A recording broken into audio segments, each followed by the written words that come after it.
Bismillahirrahmanirrahim.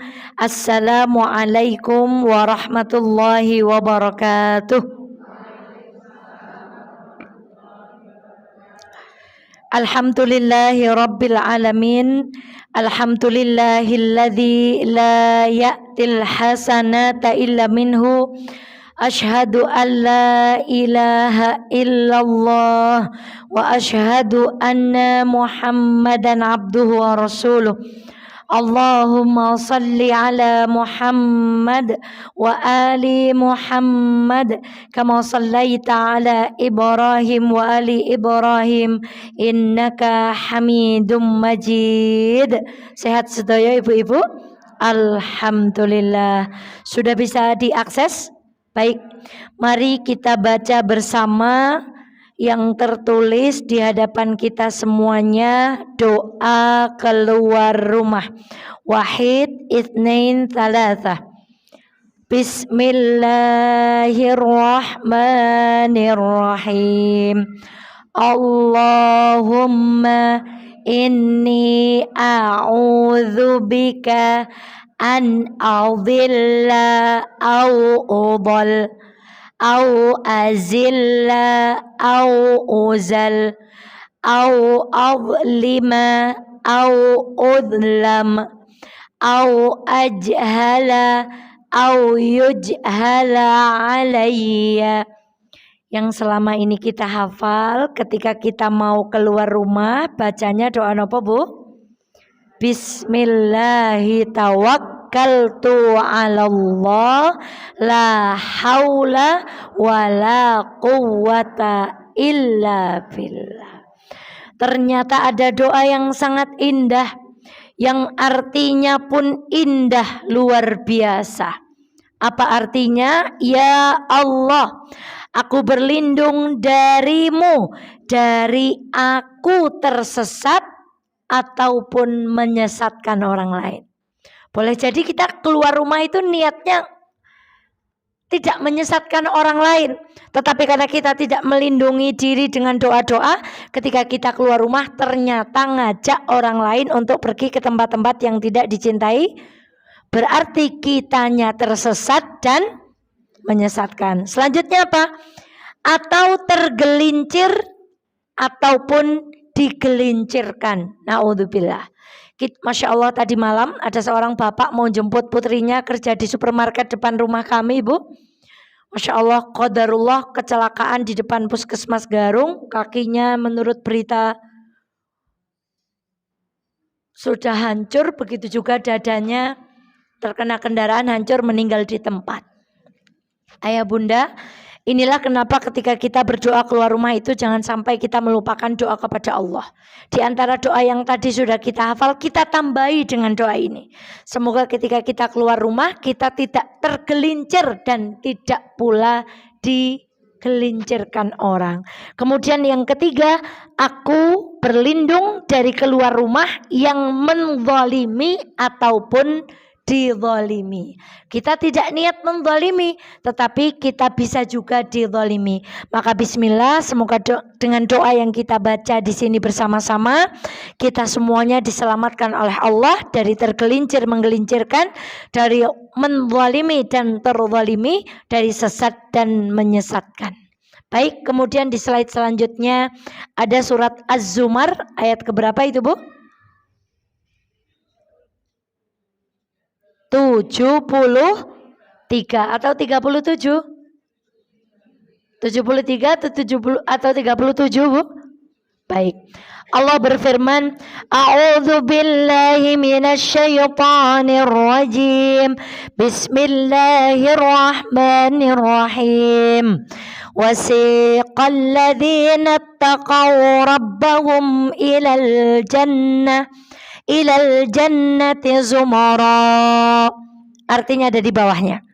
Dan orang-orang yang bertakwa kepada Allah, mereka semuanya dibawa ke dalam surga dengan cara berbondong-bondong atau berombong-rombongan. Maka mari kita berdoa kepada Allah, perkumpulan kita di majelis ini, perkumpulan kita di majelis lain adalah perkumpulan yang kelak akan membuat kita dibondong-bondongkan oleh Allah ke dalam surga. Tapi jangan tenang-tenang. Belum tentu kita duduk pengajian berjamaah seperti ini masuknya surga. Belum tentu kita berjamaah di tempat lain masuknya surga. Karena Allah berfirman di dalam surat Az-Zumar ayatnya ke-71, Allah berfirman, wasiqal ladzina kafaru ila jahannami zumara. Dan dimasukkan juga orang-orang yang kafir kepada Allah, mereka berbuat nifak, mereka fajir ke dalam neraka jahanam dengan cara apa, Bu? Berbondong-bondong pula. Jadi kita tinggal memilih, berjamaahnya kita selama ini insya Allah mengantarkan kita ke dalam surga, atau berjamaahnya kita mengantarkan kita ke dalam neraka. Maka sekali lagi kita bermohon kepada Allah, semoga perkumpulan ini adalah perkumpulan yang akan mengantarkan kita ke dalam surganya Allah insya Allah. Salawat dan salam semoga senantiasa terlimpah kepada junjungan kita Nabi besar Muhammad. Nabi bersabda dalam hadis riwayat Abu Daud nomor 1417 yang ada di HP ibu masing-masing, siapa perempuan yang terbaik? Bukan yang bajunya paling mahal, bukan yang kulitnya paling glowing, bukan yang sendalnya paling mahal, bukan yang kendaraannya paling prima.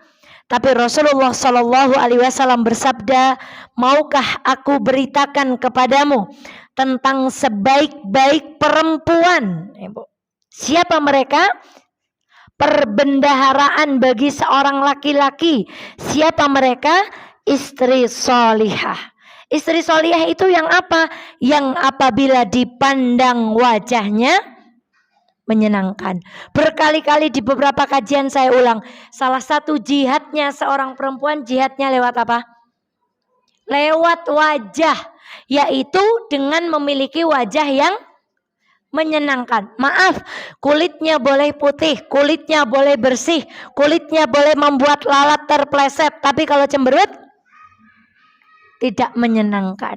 Wajahnya boleh biasa-biasa saja. Wajahnya boleh tidak terlalu putih, tetapi senyum, matanya sejuk memandang suami. Itulah yang dimaksud ulama, bahwa perempuan itu memiliki wajah yang apabila dipandang ia syukur-syukur, wajah ya resik, rupane ya ayu, ya seneng, senyum. Ya kalau dipandang matanya menyejukkan, mulutnya tidak pernah berkata yang menyakitkan. Kemudian apalagi ciri-cirinya? Bila diperintah ia akan menaatinya, dan bila ia pergi ia akan menjaga dirinya. Allahu Akbar. Satu apa, Bu? Wajahnya menyenangkan. Dua, kalau diperintah taat. Tiga, kalau keluar rumah ia menjaga diri. Rasulullah Shallallahu Alaihi Wasallam bersabda di dalam hadis yang lain, maukah aku kabarkan kepada kalian tentang wanita-wanita kalian yang akan menjadi penduduk surga? Lalu Rasulullah Shallallahu Alaihi Wasallam bersabda, dialah wanita yang penyayang kepada suaminya, yang subur, melahirkan banyak anak, yang selalu memberikan maaf kepada suaminya, yang jika suaminya marah ia pun mendatangi suaminya, lantas meletakkan tangan kanannya di atas tangan suaminya atau kedua tangannya di atas tangan suaminya, seraya berkata, aku tidak bisa tentram tidur hingga engkau ridho kepadaku. Karena ada perempuan yang ketika suaminya yang bersalah, merasa suaminya bersalah, tidak mau meminta. Di hadis ini disebutkan, sekalipun yang bersalah adalah suaminya, tetapi kita meletakkan tangan di atas tangan suami lalu meminta, boten salah nyuwun ngapunten abot napa angel, bon praktek napa dereng. Wong karepe nek ngudung ngunci kamar, karepe li kamare didodok-dodok nggih Bu. Didodok-dodok nek mboten dibukakaken karepe dipreponaken. Didobrak ya kan, ayolah yang buka, kita pura-pura di dalam nggak mau, maunya kita suami kita itu maksa gimana caranya tetap pintunya, tapi kata suami kita lah jidor bae engko mari dewek. Nah gitu Bu, karena sudah biasa berbuat seperti itu, maka suaminya lah nggak ngurus kayak gitu mah jidor bae engko mari dewek. Maka jangan menunggu seperti itu, karena yang lebih mengerikan diriwayatkan oleh Imam Ahmad, pengikut Dajjal yang paling banyak berasal dari kalangan na'udzubillahi min dzalik. Kita ulangi lagi. Pengikut Dajjal yang paling banyak adalah dari kalangan wanita. Masya Allah. Maka kita lihat hari ini tayangan-tayangan semuanya yang dijadikan objek adalah wanita.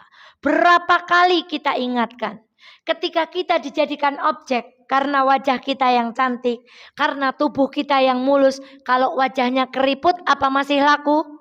Tidak. Apa kalau tubuhnya jadi nggak langsing lagi apa masih laku? Tidak. Tapi kalau kita jadi perempuan yang jadi subjek, sekalipun kulit kita keriput, sekalipun wajah kita seperti apapun bentuknya, badan kita seperti apapun bentuknya, kita tetap akan dihormati sampai hari kiamat. Maka Ibu jangan menjadi pengikut Dajjal. Baik, kalau masih ingat, kita setidaknya sudah mempelajari 5 hadis dari 40 hadis tentang wanita. Satu bahas tentang apa? Nyong mangkat sing pertama, tapi sing keloro nyong orang mangkat. Nyong kesiji keloro orang mangkat, sing ketelu akibae mangkat. Yang berangkat terus coba. Ya nyong sih mangkat terus, tapi yang ngaji semandan karo ya wes buar. Satu, tentang apa yang pernah kita bahas? Tinggal di rumah lebih baik daripada pergi kemana? Ke masjid, Bu. Lah kata Rasulullah, tinggal di rumah saja itu lebih baik daripada pergi ke, apalagi keluar rumahnya tidak pergi ke, maka sungguh lebih baik kita tinggal di mana? Yang kedua, boleh nggak keluar rumah? Berarti hadis tadi bukan larangan untuk perempuan pergi ke, tapi perempuan tetap boleh meminta izin keluar rumah. Untuk apa? Masih ingat enggak? Satu, mencari ilmu, betul. Dua, menghadiri undangan atau kegiatan sosial. Tiga, sholat id. Keempat, apa Bu? Mbak Eva tuh susah membedakan ibu nggak tahu atau tawaduk mau. Ya, Bu. Satu apa Bu? Pergi ke masjid. Dua, mencari ilmu. Tiga, menghadiri walimah, kondangan, muyen. Asalkan acara walimah itu tidak ada perbuatan. Ibu nun sewu yang mau mantu, yang namanya walimah itu kita mengundang rahmatnya Allah. Yang namanya mantu itu mensyiarkan itu kita melaksanakan sunnah, mau ngundang rahmatnya Allah. Kok mau ngundang rahmatnya Allah, kok di dalamnya ada maksiat? Di antaranya apa yang biasa kita lihat itu? Nah, lah prepon malaikat mawon arep nyepak mboten? Apalagi robnya malaikat. Jadi ingat betul, kunci kita walimah mau syiarkan kepada tetangga kita bahwa kita sudah menikahkan, tuh fungsinya itu. Makanya sampai dibahas bagaimana walimah syar'i, makanan yang paling dibenci oleh Allah adalah makanan walimah. Ketika apa? Ketika yang makan hanya orang kaya, yang miskin tidak kebagian makanannya itu. Karena kita beranggapan kalau yang diundang orang kaya amplopnya makannya dikit, orang kaya kan makannya sedikit, Bu. Makanya di restoran itu yang di sos gitu. Megono bahasa Inggrisnya jadi apa? Rice with vegetables and baby shrimp with chili sauce and combrang. Harganya jadi mahal. Sementara orang miskin di otak kita makannya, karena nggak pernah lihat makan makanan yang mewah, sumbangnya fal'iyadzubillah, itu makanan yang paling dibenci. Maka boleh menghadiri walimah, kata walimahnya itu tidak ada maksiatnya. Kemudian wajib bagi perempuan haid, meskipun ia haid, menghadiri sholat id. Kemudian yang ketiga, akibat wanita keluar rumah. Kalau keluar rumah wanita dihiasi dengan apa? Dengan setan. Cantik tidak cantik, depan setan, belakang, maka laki-laki tetap akan melihat ibu dalam keadaan menarik. Ingat, senjata wanita adalah senjata yang sering digunakan setan untuk menghancurkan laki-laki. Keempat, keluar rumah tanpa izin. Boleh atau tidak? Yang boleh keluar rumah tanpa izin ketika apa kemarin? Darurat, contohnya kebakaran, kebanjiran, gempa bumi, lalu apa lagi? Menjenguk orang tua dengan keterangan yang sangat panjang. Lalu ada satu lagi apa, Bu? Ketika membutuhkan fatwa terhadap perkara-perkara yang mendesak. Kemudian memakai parfum. Kemarin disandingkan memakai parfum seperti apa, Bu? Seperti apa, Bu? Pezina. Kalau orang mau ke masjid pakai parfum, kata Rasulullah, bukan kata Mbak Eva, sholatnya diapakan? Tidak diterima. Kalau mau ke masjid saja dilarang pakai parfum, apalagi tidak keluar untuk menuju ke masjid. Mau jalan-jalan dan seterusnya. Itu tentang parfum. Hari ini insya Allah kita akan membahas yang nomor 6. Judulnya menampakkan perhiasan ketika keluar rumah dan bepergian atau safar tanpa mahram. Baik. Sekarang madep Mbak Eva, jangan lihat HP-nya. Bu, pernah enggak ketika kita belum ngaji, kalau dinasehat itu, lah harus ngomongin nyong lah, urusannya suargane dewek, deke yang anak ngangkat ngaji ngana, orang semang ngurusi nyong. Pernah nggak seperti itu? Pernah nggak ketika kita masih pakai pakaian ketat, ketika dinasehati, rasa ngurusilah, gue pakaian ketat poho, yang penting atine api. Mbok jilbabe digedeke, malah orang semang ngurusi nyong, jilbab cilik pahan, yang penting atine. Pernah, Bu? Pernah kita dalam fase seperti itu? Itu kenapa saya tulis, ya Allah akan datang masanya ketika kita memakai pakaian ketat itu kita risih. Akan tiba saatnya ketika kita memakai jilbab kemudian dada kita terbuka, itu Allah akan memberikan rasa risih. Kapan itu? Ketika hati kita selalu siap untuk menjemput hidayah Allah. Ketika kita dinasehati dan kita tidak berkata, ora semang ngurusi nyong, urusi wae uripe awake dewek. Neraka ya nyong sing arep mlebu, swarga ya nyong sing arep. Alangkah angkuhnya perkataan itu. Berarti dia pun sama menolak nasihatnya Rasulullah Sallallahu Alaihi Wasallam. Maka Ibu, ayo mengaji itu dengan cinta, dengan hati yang terbuka. Karena kalau kita hatinya nggak terbuka, bicara tentang parfum tadi kita bilang gimana? Gere yo, mosok nggo parfum we ora oleh. Li mending ngambu parfum timbang mambu kelek. Ibu bukan sedang menolak yang memberikan nasihat. Ibu sedang nolak Rasulullah Sallallahu Alaihi Wasallam. Gerepa mengjawab ora oleh keluar rumah, kudu panek izin suami. Ibu bukan sedang mengolok-olok ustadz atau ustadzah yang memberikan nasihat, tapi ibu sedang mengolok-olok siapa? Rasulullah. Sadari betul, Ibu. Sadari betul bahwa ini yang matur Rasulullah, dan saking sayangnya Rasulullah kepada makhluk bernama wanita. Taib, ibunda sekalian yang dirahmati Allah, kita masuk kepada pembahasan. Slide yang ke 15. Ketemu, Bu? Ya, di scroll ke atas. Yang belum gabung ke grup, silahkan gabung ke grup biar bisa mengakses ini. Baik, apa itu, Bu? Rasulullah Shallallahu Alaihi Wasallam bersabda, ada 3 golongan yang jangan kau tanya tentang mereka. Yang apa, Bu? Bahasa Wonosobo pripun? Ora semang takon nyong. Artinya apa? Brolah nyong ora ngerti. Ora sah takon. Ada 3 golongan kata Rasulullah, jangan kamu pernah tanya tentang mereka. Rasa takon, dia bukan termasuk golongan saya nggak mau tahu lagi tentang mereka. Berarti Rasulullah SAW mengatakan dia bukan lagi umatku. Perempuan-perempuan itu bukan lagi umatku. Ibu-ibu yang duduk pengajian itu bukan lagi umatku kata Rasulullah. Jangan tanya siapa mereka. 1, orang yang meninggalkan jamaah. Siapa, Bu? Nah, maaf, kambing itu akan dimakan ketika sendiri atau berjamaah?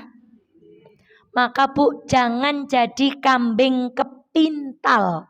Batire ngaji, ora tahu mangkat ngaji.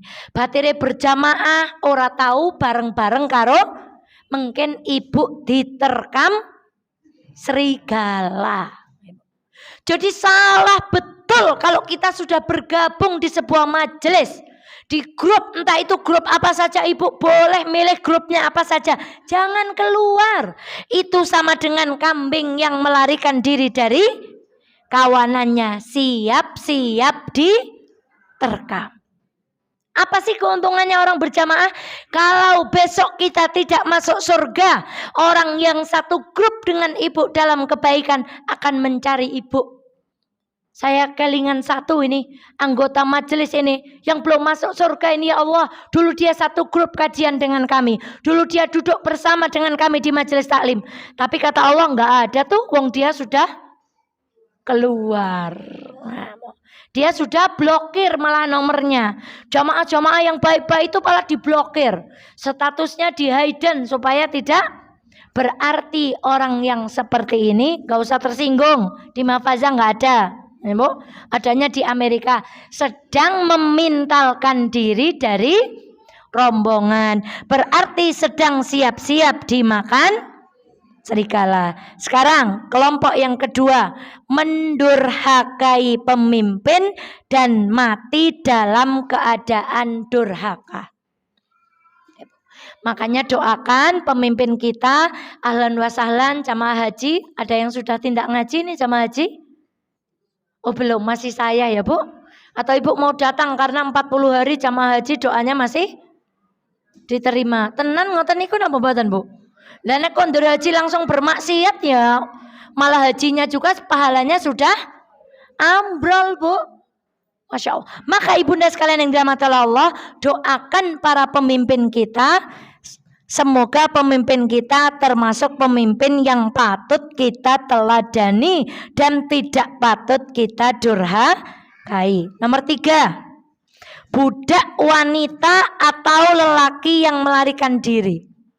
Maaf ya Bu, meskipun sekarang tidak ada budak, ayo Bu, kita beritahu kepada tetangga kita, jangan bekerja di tempat seseorang lalu keluar tanpa pamit.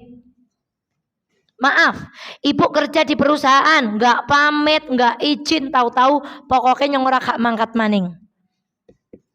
Allah nggak mau tahu lagi. Rasulullah mengkategorikan orang ini bukan golongannya lagi. Maaf Bu, pekerja rumahan, pekerja industri rumah tangga yang ketika ia bekerja lalu ia keluar begitu saja, nggak pamit, nggak ada kula nuwun, nggak ada salam, nggak ada apapun. Fal'iyadzubillah. Dan yang akan kita bahas adalah 3. Kenapa 3 padahal di sini 4? Karena menggunakan wow Ibu. Menggunakan wow yang artinya dan. Siapa mereka? Wanita yang ditinggal pergi suaminya. Baik keluar kota, baik dia bekerja di pelayaran atau kerja di pertambangan. Ia telah dicukupi dan yang lain. Nanti yang kerja di pelayaran sama pertambangan jadi tersinggung ya Bu. Dan lain-lain. Yang telah dicukupi kebutuhan duniawinya. Namun ia bersolek sepeninggal suaminya. Jangan kau tanya tentang mereka. Garwane luar kota, Garwane kerjanya luar provinsi, garwanya kerjanya luar negeri, tetapi di rumah dia apa Bu? Berdandan, bertabarruj, bersolek sepeninggal suaminya. Bu, apa makna hadis ini? 1.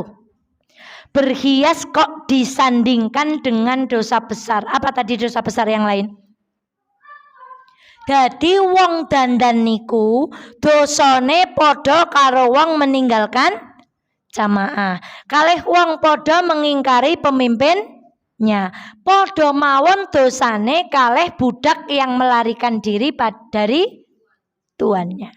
Bayangkan, ada perempuan dandan, suaminya padahal di luar kota, lalu mungkin ia keluar rumah tanpa izin suaminya. Dosanya disandingkan dengan 3 golongan yang pertama tadi. Apa kita tidak takut? Yang kedua, Rasulullah menggunakan kata-kata jangan tanya.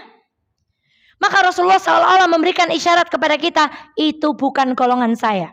Dan saya nggak perlu peduli lagi dengan mereka. Atau syafaat siapapun tidak akan berguna kepada orang ini. Baik Pak, ulangi Bu. Kita duduk di majelis taklim. Kita berharap kalau kita tidak masuk surga, teman yang lain memberikan. Tapi syafaat teman itu tidak akan kanggo ketika di buku catatan amalan kita tertulis ngaji. Ya Allah tolongin dia ngaji. Iya betul dia ngaji. Tapi maaf, syafaat Anda tidak berguna karena 1, dia berbuat dosa, bersolek, berdandan, bertabarruj ketika suaminya pergi. Ketika suaminya tidak ada. Maka syafaat siapapun tertolak. Siapa yang mengatakan? Para ulama ketika menjelaskan tentang hadis Nabi yang ini. Napa mboten wedi, Bu? Kita berharap dapat syafaat dari saudara kita yang hafal Quran. Kita berharap mendapatkan syafaat lantaran kita bersolawat kepada Nabi. Kita berharap mendapatkan syafaat dari teman-teman yang duduk di majelis taklim. Tapi kata para ulama tertolak itu semuanya lantaran perempuan ini bertabarruj ketika dia tidak ada suaminya. Lalu ia melenggang keluar rumah dengan begitu bebasnya. Maka apa kata Rasulullah SAW? Ya tadi, jangan kamu bersolek. Di dalam ayat dikatakan wala tabarrujna tabarrujal jahiliyatil ula. Sekarang yang dimaksud tabarruj itu apa Bu? Apa tabarruj itu? 1, tabarruj juga bermakna takassur. Apa Bu? Apa itu takassur? Melakune gemah gemulai ketika berjalan. Dados dalane didamel pripun? Nah, megot. Nah, Ibu nggak usah saya terangkan lah. Mungkin Ibu pernah melihat seorang perempuan yang kalau tindak non sewu pripun Bu? Pripun nggih Bu? Ya Allah. Perempuan itu jalannya harus tegas. Pandangannya kemana? Pandangan kemana Bu? Ke bawah, ke depan kalau sedang mau menyeberang. Ya, Bu. Perempuan jalannya harus apa Bu? Jalannya harus apa Bu? Enggak harus seperti laki-laki, tidak. Tegas, menunjukkan kehormatan. Melakukannya ora. Kemudian apa yang kedua? Tabarruj juga bermakna taghannuj. Apa Bu? Apa itu taghannuj? Berpenampilan atau berbicara, tapi penampilan dan berbicaranya itu membuat laki-laki tertarik. Ibu nek jawab telepon suami, coba saya tes, saya jadi suami. Assalamualaikum. Nah, sekarang jawab telepon orang lain. Assalamualaikum. Loh, kok lebih manja yang kedua, Bu?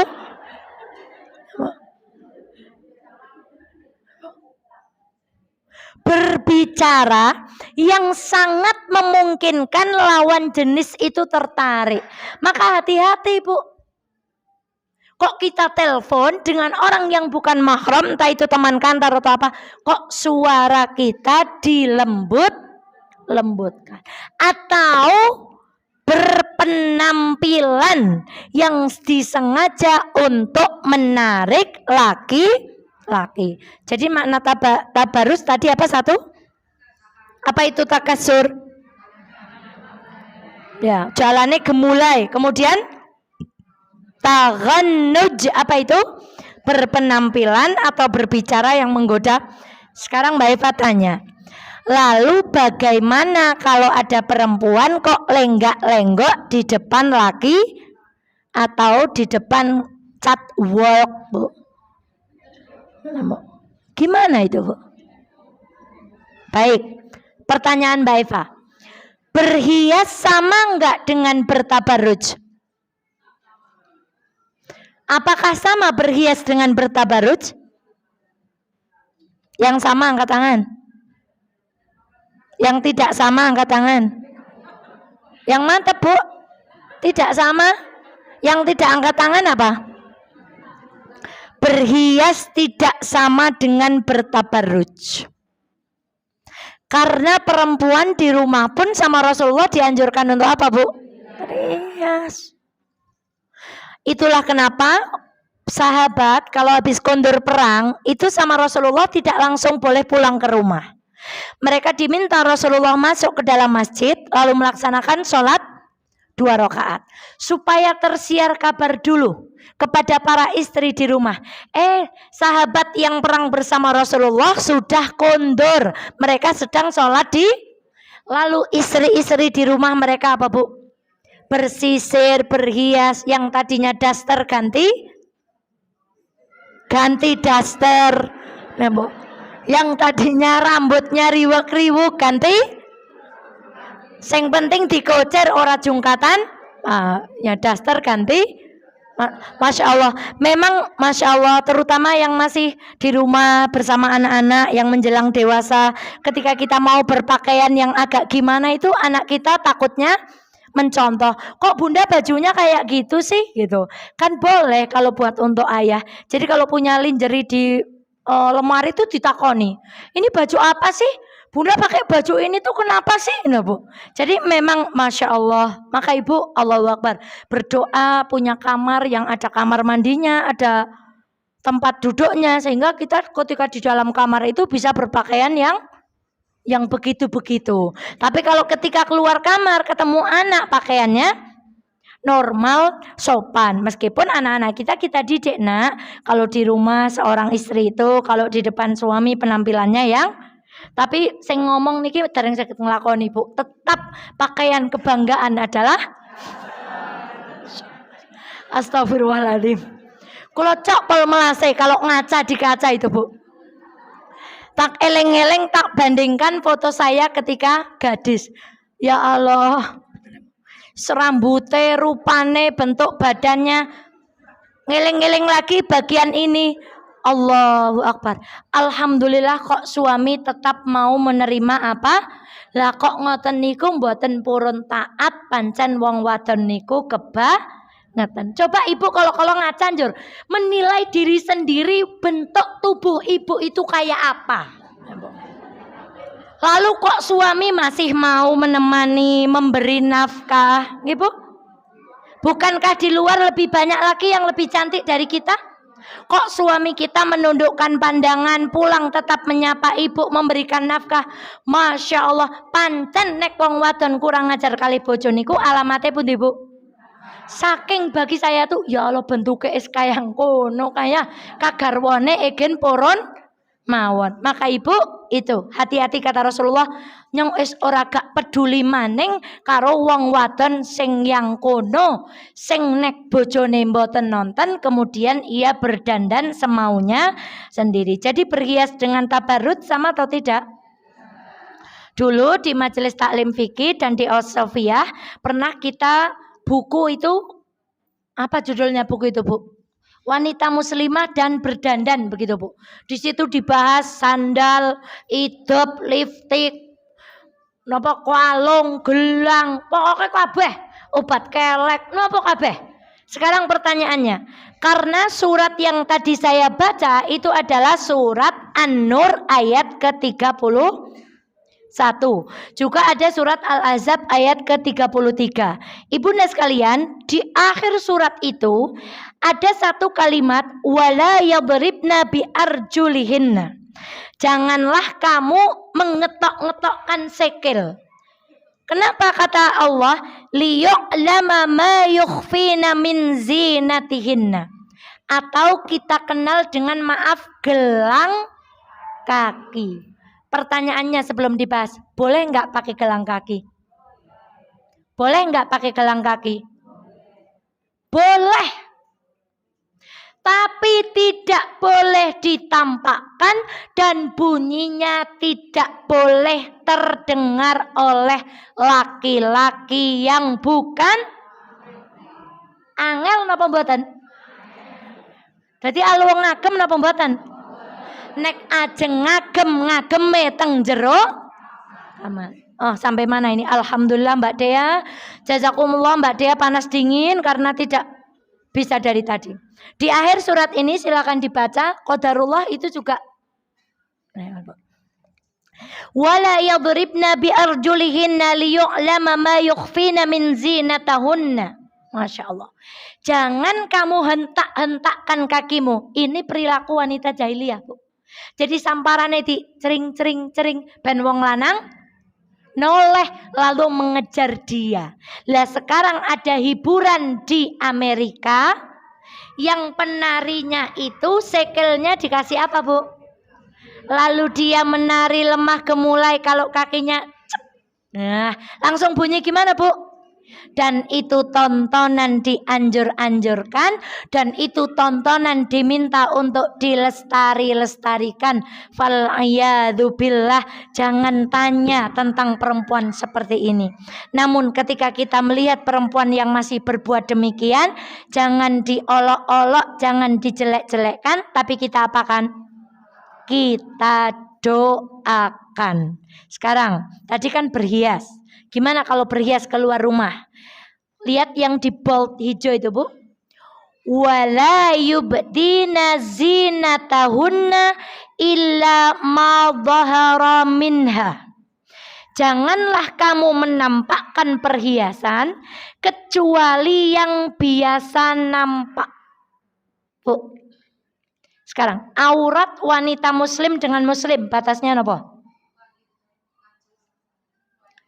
Leher ke atas, lengan ke bawah, dengkul ke bawah. Hati-hati. Jangan pernah berpedoman sesama muslim perempuan boleh saling melihat.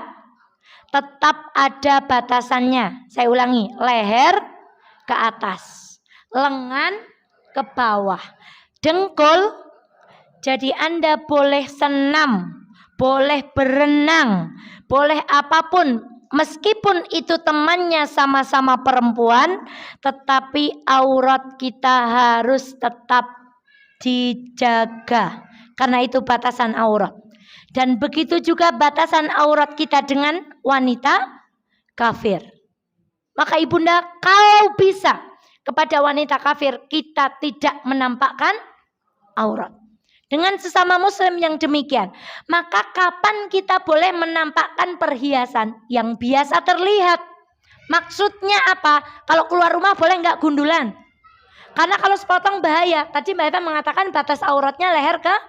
Berarti kalau keluar rumah boleh menampakkan leher. Bukan. Kalau keluar rumah kan kita harus menutup apa? Berarti yang boleh kelihatan adalah yang biasa terlihat. Apa, Bu? Maaf, ini lengan segini. Kalau gelang kita pakai di sini itu termasuk yang diperbolehkan karena ini termasuk adat. Biasa terlihat. Tapi njurnek anak kelambi model 3/4 menjur keton nopo-nopone itu yang masuk dalam kategori dilarang. Maaf, model jilbab yang anteng-antengnya keluar. Dan Rasulullah membenci perempuan yang keluar lalu ia tidak mengikat jilbabnya. Apa maksudnya? Lehernya dan dadanya tidak tertutup sehingga kalung dan perhiasan yang ada pada dirinya tampak.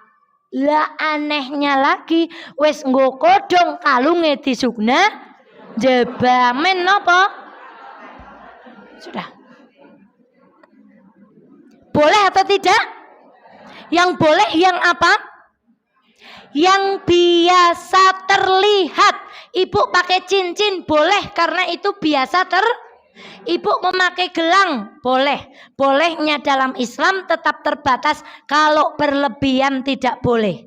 Maka kemarin ibu tahu berita seorang perempuan yang biasa pamer emas di internet, akhirnya dia ditemukan mati dalam keadaan meninggal karena ada yang berkeinginan mengambil perhiasannya. Sing pating jepotor nih Bu. Jadi pakailah lumrahnya sampai kita tidak masuk dalam kategori tabar. Nun sewu, kalau ngagem gelang yang berlebihan berarti kita sudah berniat untuk mengambil perhatian orang lain atau tidak? Berarti sudah masuk kategori apa? Mbak Eva angel temen sih tadi wong wadon. Nah ini kalau ngajinya nggak pakai hati Bu, ngajinya nggak pakai ikhlas. Jadi ketika angel temen ya kon nutup ora oleh metu. Apa maning nembe? Nek metu kudu izin, kudunge kudu nutup dada, ora oleh sempit, ora oleh terawang, ora oleh suarane di angel temen dadi wong wadon.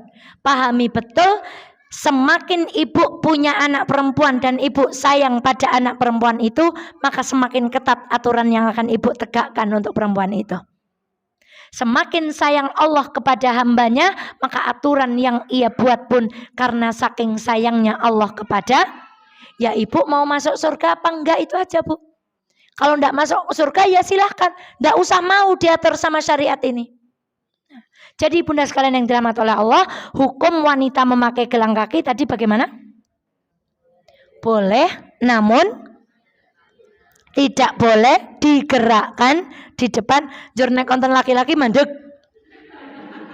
Laki-lakine wis lunga jur laku. Ana wong lanang maning.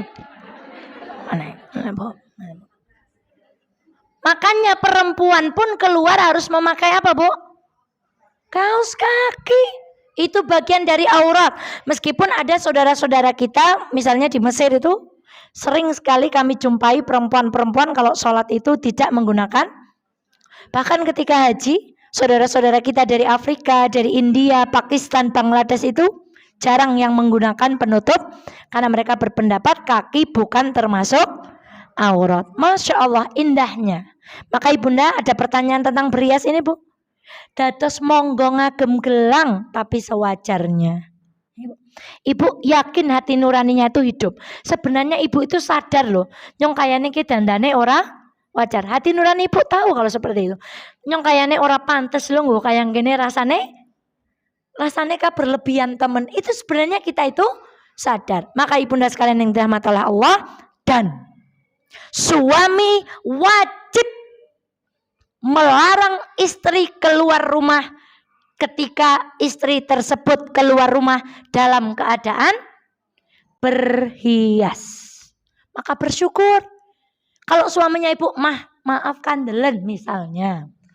Maaf mbok ojo ngagem-ageman kue, papah ora patia. Manut, ibu tuh jangan gitu, Pah. Mama cantik nggak pakai baju hijau. Suaminya udah bilang cantik, tapi nanti ibu keluar rumah pakai baju biru.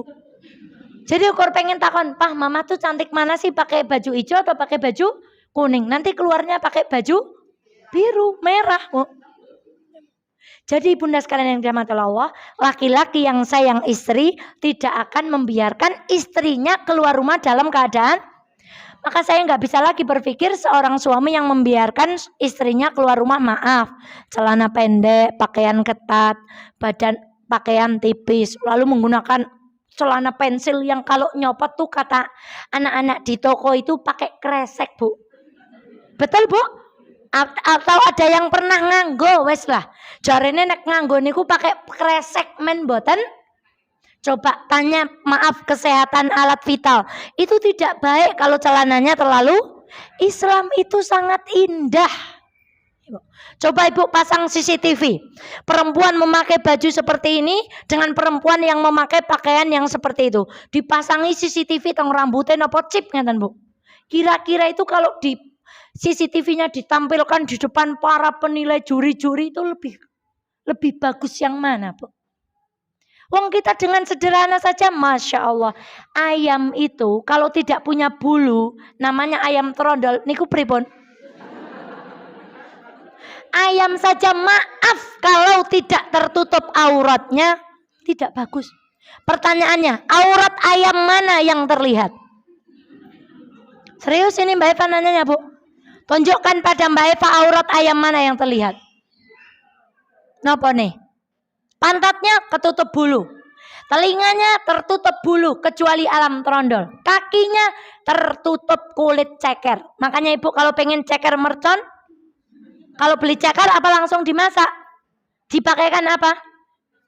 Makanya bu, Masya Allah kata ayam. Gimana cara melihat aurat ayam? Gimana caranya? Yang urut tabu dicekel. Lebar cekel, sembelah. Lebar sembelah, ampun langsung beduli. Jarangi lebare beduli. Lebare beduli pripun? Kata ayam, kalau Anda pengen melihat aurat saya, langkai dulu mayat saya. Maaf, kalau kita kok belum bisa menjaga aurat kita, berarti kita kalah dengan maaf. Kentucky Fried Chicken itu harganya kalau paha kalau 6 sampai 8 ribu. Itu harga ayam, paha ayam. Dan maaf, itu sudah ditutupi.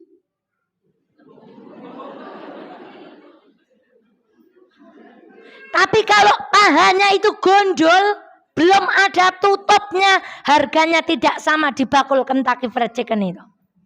Maka betapa iklannya itu very crispy, gondrong gitu kan itunya bu. Tepungnya itu maksudnya rumbai-rumbai. Semakin iklan tepung itu merumbai-rumbai, maka semakin laku tepung itu. Jadi ayam saja kalau sudah ditutup harganya naik level. Maka perempuan ketika menutup auratnya, insya Allah derajatnya di hadapan Allah jadi apa bu? Jadi jangan bangga kalau punya suami, ibu keluar pakai baju ketat malah diperbiarkan. Yang kedua itu tentang keluar rumah dengan berhias. Bu, saya pernah mengalami fase keluar ke warung saja tidak pede kalau tidak pakai bedak. Bedaknya bukan hanya bedak, ambil alas bedak, jilbab enggak pede blas pakai bergo, Bu. Harus ambil jilbab segi 4, lalu segi 4-nya saya langsung ganti baju, ambil parfum, ambil hand body, baru mau dikongkon ibu keluar ke warung. Saya pernah pada masa itu.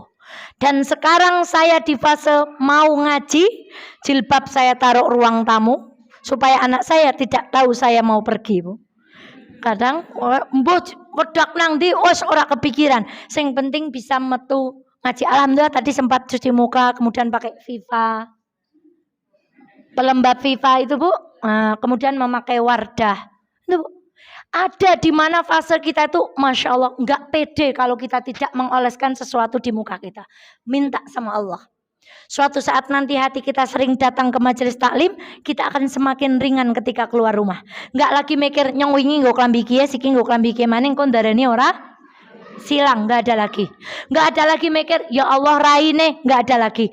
Akan tiba saatnya kita keluar rumah, cukup ambil pakaian, muka kita cuci muka, keluar rumah kita pede untuk menuntut ilmu, untuk melakukan perbuatan-perbuatan yang dibolehkan secara syar'i.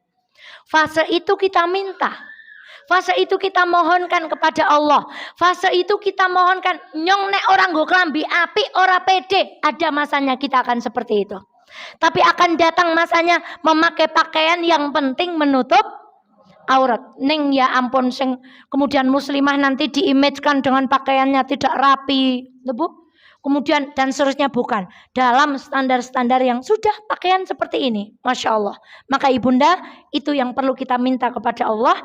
Minta tetap diberikan keteguhan ketika kita keluar rumah tanpa harus apa Bu? Berdandan, menambah-nambahkan sesuatu. Apalagi fal'iyadzubillah merubah wajah kita demi untuk satu titel yaitu cantik. Sekarang bahasan selanjutnya. Safar tanpa mahram. Baik, sebelum itu Mbak Eva akan bercerita sederhana. Si A dipasang CCTV, dia safar sendiri. Enggak pakai mahram. Si B safar dengan suaminya. Sekarang keluar rumah. Jereng pergi ke bandara. Si A yang tanpa mahram tumbas tiket siapa? Diri sendiri. Kalau yang dengan mahram, tiket yang beli siapa? Suaminya. Kata suaminya, Mama duduk sini aja. Biar Mama yang konfirmasi tiket. Wah. Mama mau minum apa? Kopi apa? Jus apa-apa. Udah Mama duduk sini aja. Tapi yang berangkat nggak pakai mahram gimana? Nah, sekarang pemandangan kedua. Ketika jonjong koper, yang pergi tanpa mahram dijonjongkan siapa? Oke, sekarang yang pergi dengan mahram dijonjongkan siapa? Mama nggak usah berat-berat. Papa nggak rela Mama bawa berat-berat. Diangkatin siapa, Bu? Suami. Sekarang, kemudian masuk ke dalam pesawat. Mau menaikkan barang ke atas? Nikolah ndur kayak jenenge apa? Yang nggak pakai mahram dinaikkan sama siapa? Sendiri.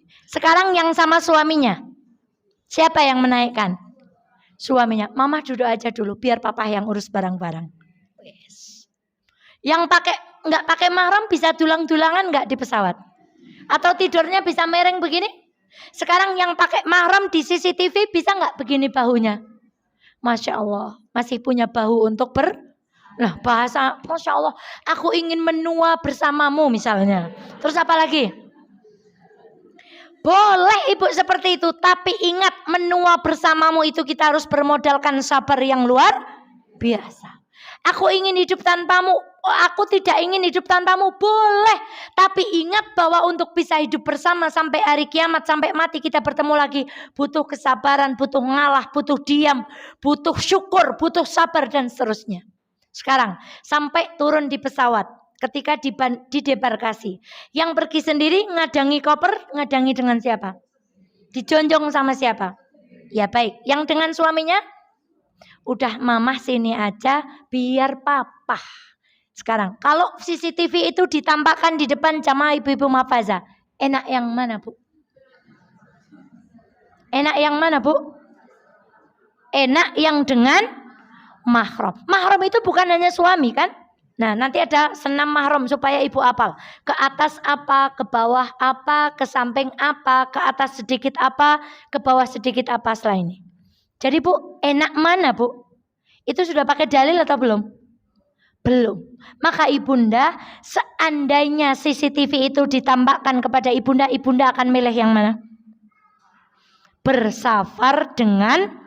Sekarang pengertian safar itu apa? Safar itu artinya apa?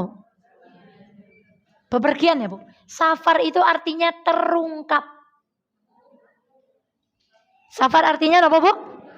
Kenapa safar itu artinya terungkap? Rasulullah Shallallahu Alaihi Wasallam bersabda, kalau engkau ingin mengetahui tentang seseorang, maka bersafarlah dengan dia selama berapa hari? Yang baik akan nampak apanya? Baiknya. Yang buruk akan nampak? Maaf, yang pelit akan nampak pelitnya. Yang keras akan nampak kerasnya. Yang tidak mau ngalah akan nampak tidak mau ngalahnya. Maka safar itu disebut apa Bu? Terungkap, terbuka, tersibak. Safar itu artinya tersibak, Bu.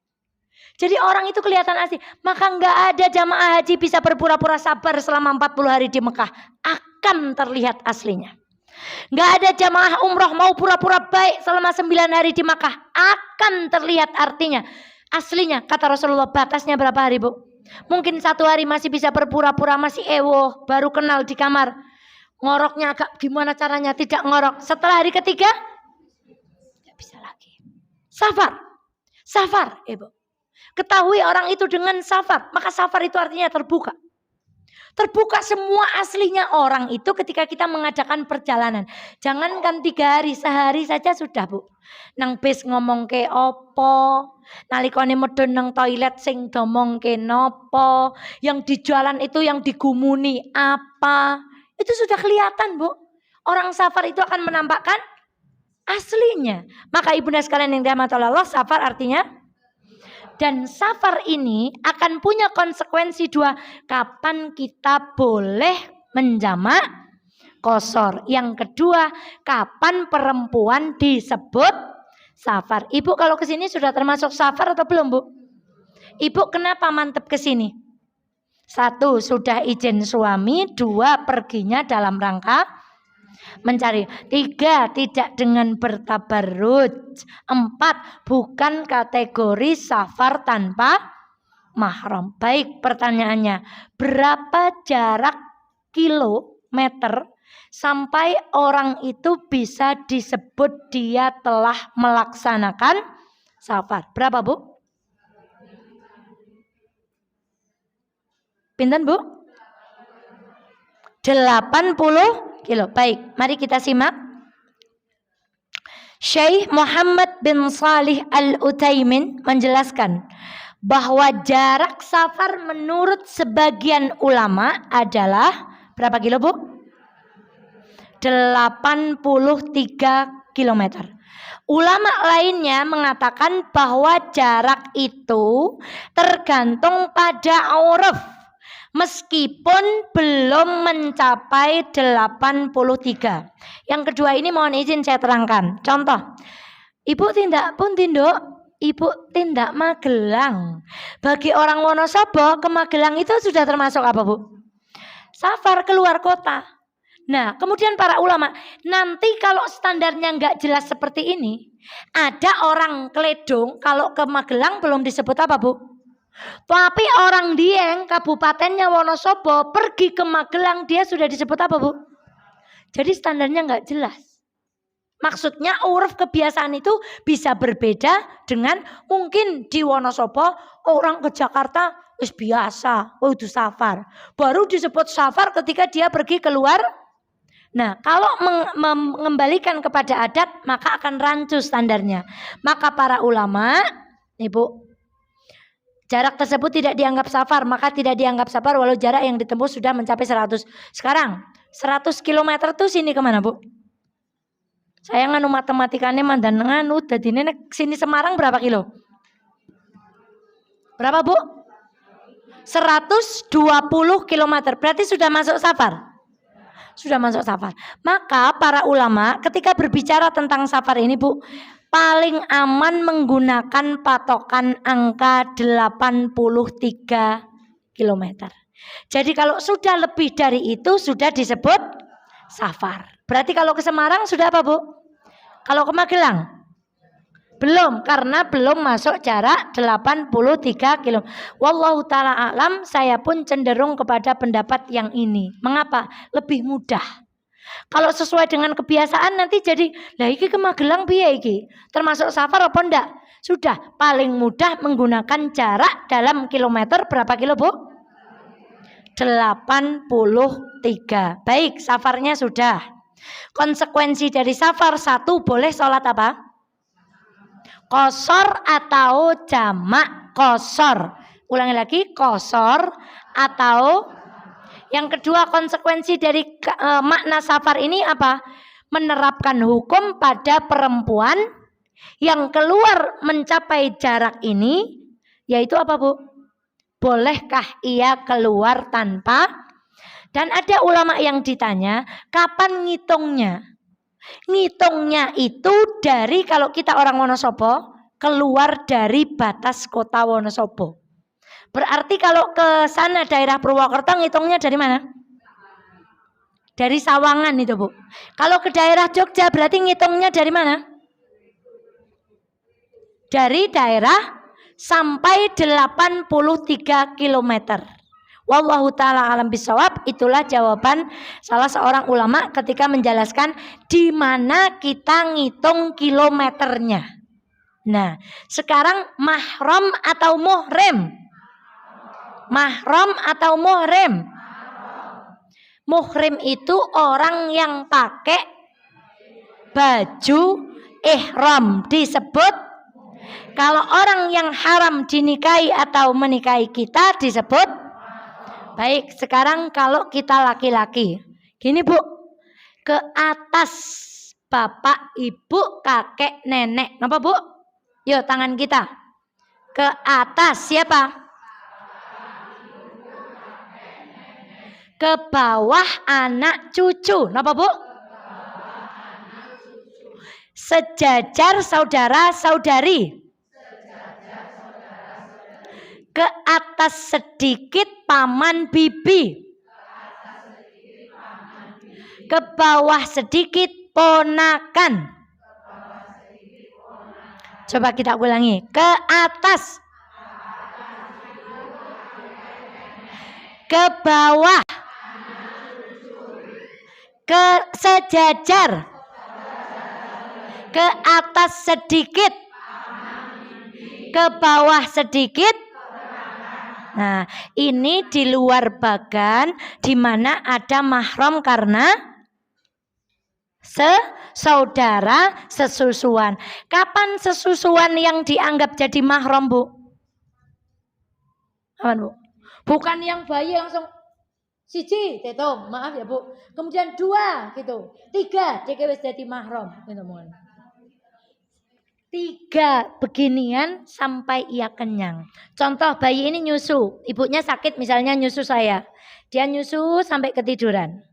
Hari kedua ibunya belum pulang dari rumah sakit, lalu nyusu lagi sampai dia kenyang melepaskan puting kita, kemudian dia istirahat. 3 kali dan seterusnya. Jadi nggak ada akal-akalan biar dia jadi mahram. 1 tetel, 2 tetel, 3 tetel, nggak ada seperti itu, Bu. Dan nyusunya harus di masa susuan. Berapa masa susuan dalam Islam? 2 tahun. Berarti kalau yang nyusu itu anak sudah lebih dari 2 tahun, mau nyusunya ibu itu 5 kali, tidak jadi saudara suan. Ibu, gak boleh ngakal-ngakali Gusti Allah. Ini mendeke oleh ndelok mahram, men oleh weruh aurat. Deke wong wis gede, wis kelas 2 SD misalnya. Nah, enggak. Menyusuinya itu harus dimasak. Dan berapa kali tadi, Bu? Sampai kenyang. Ini untuk berhati-hati. Dulu kita pernah mengadakan seminar, nggih, Adina kalau tidak salah, tentang ASI. Kemudian saya ingatkan di situ, hati-hati mentasyarufkan ASI harus jelas. Ini anaknya siapa, jenis kelaminnya apa, saudaranya bagaimana, dan seterusnya. Karena itu kalau kita tidak belajari akan ada mahram karena saudara, kemudian menantu dan mertua. Meskipun sudah pisah, mertua itu tetap. Nah, kemudian bapak tiri atau anak tiri. Sekarang itu kalau laki-laki, sekarang yang perempuan hampir sama. Ke atas apa tadi? Bapak, ibu, kakek, nenek. Ke bawah anak, cucu, terus sampai keturunan keberapapun. Sejajar. Ke atas sedikit, ke bawah sedikit, plus yang tadi kami sebutkan. Ya Bu, mahram itu apa?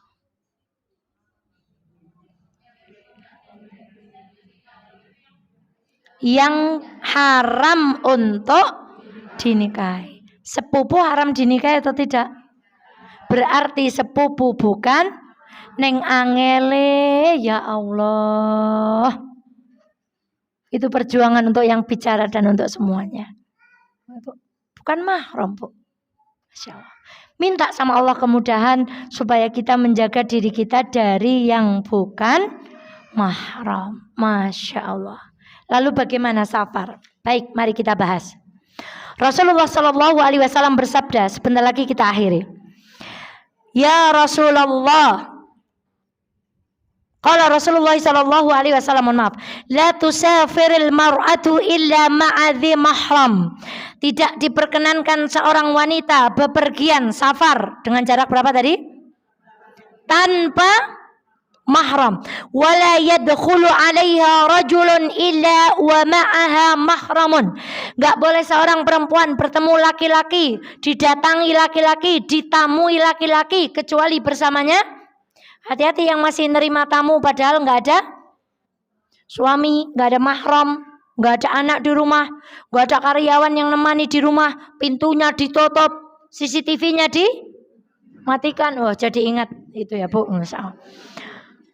Faqala rajulun, berkata seorang laki-laki, ya Rasulullah, inni uridu an akhruja fi jaishin kada wa kada wa imraati turidul hajj. Faqala ukhruj ma'aha. Ada seorang laki-laki yang mau berjihad dengan Rasulullah.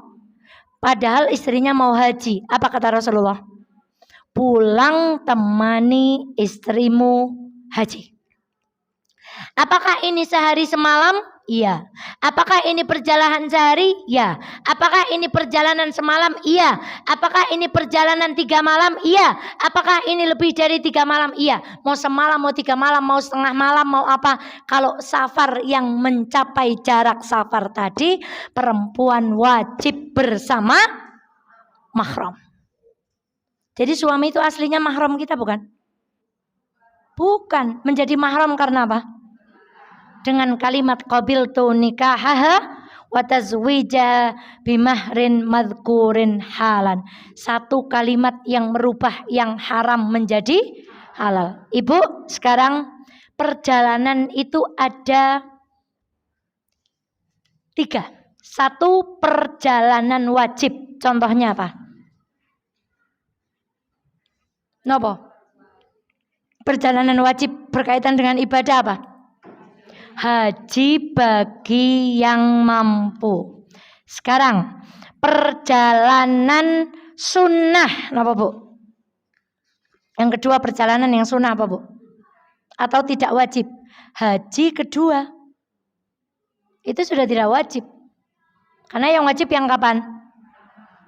Yang ketiga perjalanan yang mubah. Contohnya, ibu seorang dokter melaksanakan mengantar pasien, ibu seorang perawat rujuk pasien, itu boleh. Nah, itu mubah. Bahkan kalau darurat mungkin bisa masuk dalam kategori wajib. Kemudian ada selanjutnya perjalanan darurat. Contohnya karena apa? Perang, misalnya lumpur lapindo, kan nggak mungkin. Misalnya jaraknya sampai naudzubillah 80, berarti kita harus pergi keluar wilayah itu dari tempat kita, menghindari bahaya atau gas atau letusan gunung Merapi. Sekarang, bagaimana safar wajib tanpa mahram? Haji tanpa, jadi ini menjadi 2. Singkatnya bu, ini butuh kajian. Saya berharap ibu punya bukunya dibaca sendiri. Di sini kita tinggal mengulang. Bu, orang yang berhaji tanpa mahram, pendapat yang pertama, tidak boleh. Hajinya tetap sah, tapi dia berdosa. Jadi hajinya apa bu? Hajinya sah atau tidak? Tapi dia berdosa karena dia melakukan perjalanan tanpa, kecuali pendapat Imam Syafi'i memberikan keringanan. Bagi haji wajib, perempuan boleh safar tanpa mahram. Baik, Pak ulangi lagi. Yang pertama mengatakan haji wajib bersama mahram. Kalau dia melanggar, hajinya tetap, tapi dia Yang kedua, Imam Syafi'i mengatakan perempuan yang sudah wajib, artinya sudah istita'ah secara ilmu, secara apa, dia boleh safar tanpa mahram, tetapi hajinya itu haji apa bu? Haji wajib, bukan haji sunnah. Maksudnya haji sunnah itu apa? Mbak Eva sudah pergi tahun sekian, berangkat lagi, berarti yang kedua itu sudah termasuk sunnah, harus pakai apa? Mahram. Nanti ada pertanyaan lagi, kalau sudah mbah-mbah, sudah peyot, harus berapa? Kalau yang 35 enggak boleh. Kalau yang sudah 45 boleh enggak?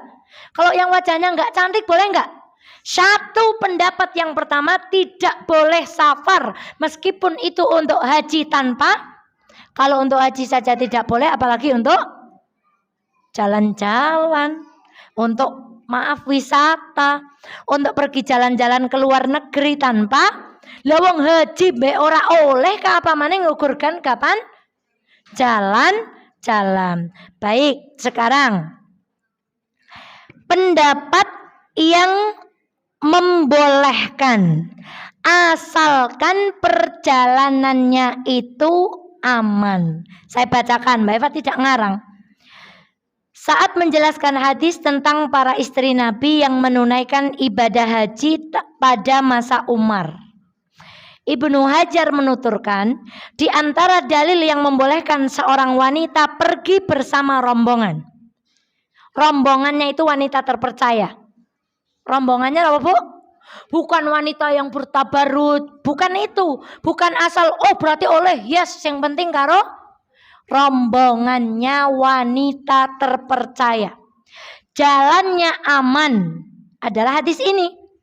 Hal ini disebabkan Umar, Utsman, Abdurrahman bin Auf dan istri-istri Nabi sepakat atas kebolehan perbuatan itu serta tidak ada seorang sahabat pun yang mengingkarinya.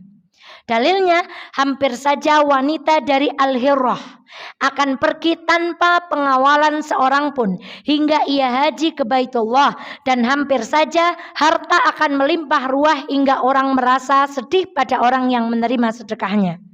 Bila umurmu panjang, kata Rasulullah, engkau akan melihat wanita dalam tandu pergi dari Hirrah hingga ia bertawaf ke Ka'bah dan ia tidak takut kepada siapapun selain Allah.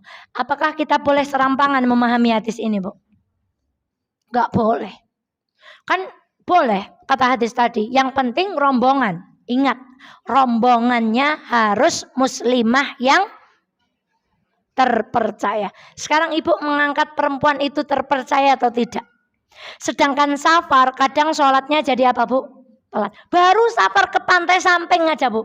Kaos kaki sudah terbang kemana, gamis sudah ya kan nggak asik Mbak Eva kalau di pantai jilbabnya seperti ini, jadi nek cegur kolam renang jor jembuwuk gitu. Lah kala-kala kaderan meng pantai we, kala-kala jilbabnya yang agak pendek, celana gamisnya diganti apa, Bu? Ya, kemudian kaos kakinya, nah dan seterusnya. Di mana kita meletakkan perempuan itu terpercaya? Siapa yang akan mengingatkan? Siapa yang menjamin perjalanan ibu bahwa perjalanan ibu itu sesuai syar'i? Maka pendapat yang ketiga, yang paling aman, solusi di antara dua pendapat itu, Bu. Kalau ibu terpaksa pergi haji dan kita tidak ada mahram, tentu saja kita bertaubat karena sudah melanggar pendapat yang meskipun kita gandulan pada pendapat yang ketiga apa, Bu? Minimal salah satu di antara rombongan kita berhaji itu ada seorang ibu yang pergi dengan suaminya. Itulah yang digunakan kemudian memperbolehkan jamaah haji dia tidak bersuami lagi. Suaminya sudah meninggal atau suaminya sakit, kemudian pergi safar umum. Aman, kenapa? Ada pembimbingnya. Dan siapa lagi? Ada salah seorang jamaah yang pergi dengan. Namun kita itu ngaji itu jangan cari mudah, Bu. Jangan cari yes berarti oleh. Yang penting anak. Bukan. Cari yang terbaik. Kalau ada dua hal, mana yang paling berat buat nafsu, itulah yang paling mendekati kebenaran. Jadi kalau mau safar, pikir-pikir. Tadi pagi ada seorang yang menelpon saya tuh sampai nangis, Bu. Saya diundang ngaji, saya izin sama suami. Ya boleh, boleh. Beberapa menit kemudian saya dipanggil, enggak boleh. Karena besok mau ada tamu. Udah, maaf enggak boleh. Ketika saya duduk, suami saya sedang perjalanan, telepon lagi, Bun, besok acaranya jam berapa? Pagi ya, insya Allah tamunya datang, Bunda sudah di rumah. Oh ya udah, berarti boleh. Meskipun itu tidak kategori safar, izin suami tetap, perginya aman karena beliau sanggup jemput, di sana juga acaranya aman, balik lagi insya Allah sampai rumah. Pilih yang paling berat buat apa, Bu? Buat nafsu. Yang gak plesir oleh hadiah plesir meng Jepang, neng dewek. Karo bojone duwite mboten? Silahkan. Ibu yang paling berat buat nafsu, hangus, tidak bisa diuangkan, diganti orang lain dengan nilai atau memaksakan diri. Wis tahu ngaji nang Mafaza sama suami bilang, Ustadzah Eva kes tahu matur.